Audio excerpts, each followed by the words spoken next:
County খেলতে যাবেন তিনি সারের হয়ে। 2010-11 সালেও তিনি ওস্টারশায়ারের হয়ে খেলেছেন, যদিও সেটা সেকেন্ড ডিভিশনের খেলা। ডেফিনেটলি সাকিব তো সারা দুনিয়া জুড়েই খেলে বেড়ান, এবং আসলে আমরা জানি কত তার ফ্লাইট করার এক্সপিরিয়েন্স আছে, এখান থেকে সেখানে, ওখান থেকে ওখানে। পাকিস্তান থেকে দেশে ফিরবেন কিনা সেই প্রশ্নটা দর্শকদের আছে। কাউন্টিতে যেহেতু খেলতে যাবেন, সাকিবের ফিউচারটা কোন দিকে যাচ্ছে বলে আপনি মনে করছেন? এখানে কিন্তু অনেকগুলো পয়েন্ট আছে, তো শুরু থেকে আলোচনা করা যাক। 30 তারিখ থেকে হচ্ছে বাংলাদেশের দ্বিতীয় টেস্ট খেলবে সাকিবরা পাকিস্তানের সঙ্গে, পুরো বাংলাদেশ।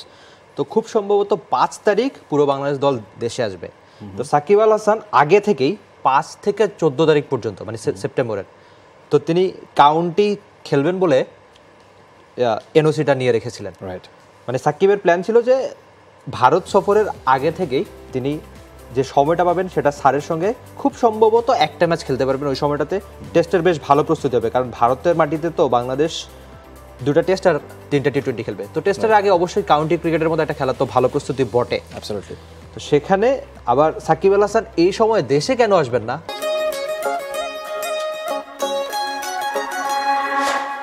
মূলত সেটা নিয়ে প্রশ্ন। কিন্তু সবকিছুর আগেই, মানে অনেক আগেই সাকিব আল হাসান এই এনওসিটা নিয়ে রেখেছিলেন, প্ল্যান করে রেখেছিলেন যে পাকিস্তান টেস্টের পরে তিনি কাউন্টিতে গিয়ে ওই একটা নির্দিষ্ট খুব সম্ভবত একটা ম্যাচে খেলবেন।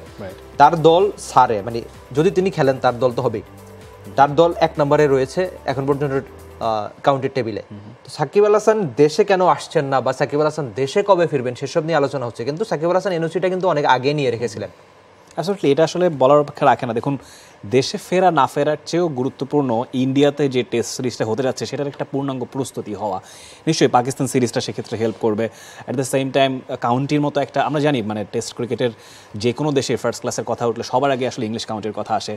এখন হয়তো বা ইন্ডিয়ার রঞ্জি ট্রফির কথা আসছে। সব কিছু মিলিয়ে এই প্রস্তুতিটাই আসলে মূল লক্ষ্য সাকিবের। আমরা জানি ওস্টারশায়ারে তিনি খেলেছিলেন এর আগে 2010-11 সালে সম্ভবত। সেখানে তিনি ব্যাট হাতে 8টা ম্যাচে 358 রান করেছিলেন, বল হাতে 35টা উইকেট নিয়েছিলেন 22.37 গড়ে। সেই তরুণ সাকিব তো এখন আর নেই, বেশ পরিপক্ক এবং আগের চেয়ে অনেক বেশি এক্সপিরিয়েন্সড। প্রাপ্তির কিছু নিশ্চয়ই আছে কাউন্টি থেকে, যে কারণেই এই সিদ্ধান্তটা নিচ্ছেন। একদম কাছে যদি যাই, পাকিস্তানের সেকেন্ড টেস্টে 5 বছর ধরে সাকিবের সেঞ্চুরি নেই। আমরা পোস্টের কমেন্টে একজন কমেন্ট করছিলেন যে অনেক 2019 বিশ্বকাপে তার পারফরমেন্সের কথা আমার সবার জানা আছে। ইংল্যান্ডে সাকিবের পারফরমেন্সটা ঈর্ষণীয় সবসময়, ইন্টারন্যাশনাল ক্রিকেট বলুন বা কাউন্টিতেও তিনি আগে ভালো করেছেন। লেস্টারের হয়ে একটা টি-20 ফ্রেন্ডশিপ টুর্নামেন্টেও খেলেছেন। সব কিছু মিলিয়ে সাকিবকে আপনি কীভাবে অ্যাসেস করবেন বর্তমান সিনারিওর বিবেচনায়? সেই সময়টা আপনি বলছিলেন যে ওই অপরিপক্ষ বা তরুণ বয়সের সাকিব, যিনি কিনা কাউন্টি ক্রিকেটটা খেলতেন, খুব ভালো পারফরমেন্সও করতেন, আবার রাতে গিয়ে নাকি রান্না করতেন, তামিম ইকবাল সহ একসঙ্গে থাকতেনও, একই রুমে একই হোটেলে।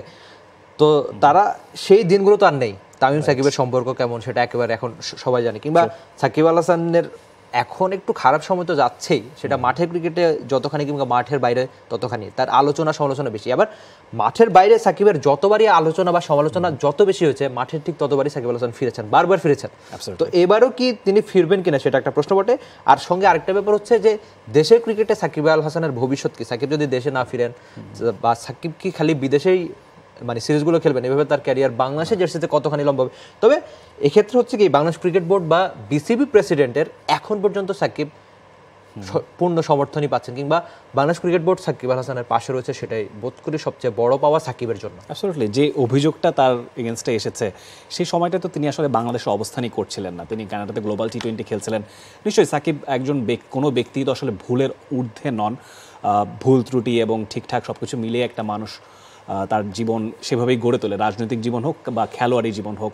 কিন্তু যে অভিযোগটা এসে সেটাও নিশ্চয়ই একটা লজিক্যাল একটা অ্যালিগেশন নিশ্চয়ই হওয়া উচিত। সেটা হয়নি, যেহেতু আমরা আশা করতে পারি ন্যায় বিচার সাকিব আল হাসান পাবেন। সে ন্যায় বিচার পাক। আর আরেকটা ব্যাপার হচ্ছে বাংলাদেশের জার্সিতে সাকিব আল হাসান ভালো খেলুক, সেটা কাউন্টিতে যতখানি না ভালো, তার চেয়ে ভারতের মাটিতে ভালো খেলুক সাকিব আল হাসান, বাংলাদেশের জার্সিতে পাকিস্তানের হয়ে ভালো খেলুক, সেটা বোধ করে আমাদের দুজনের মতো বাকিদেরও চাওয়া। Definitely. For more updates, subscribe to our YouTube channel and click on the bell icon. Follow us on Facebook and Instagram. Download T-Sports app to enjoy exciting games and highlights. Visit tsports.com.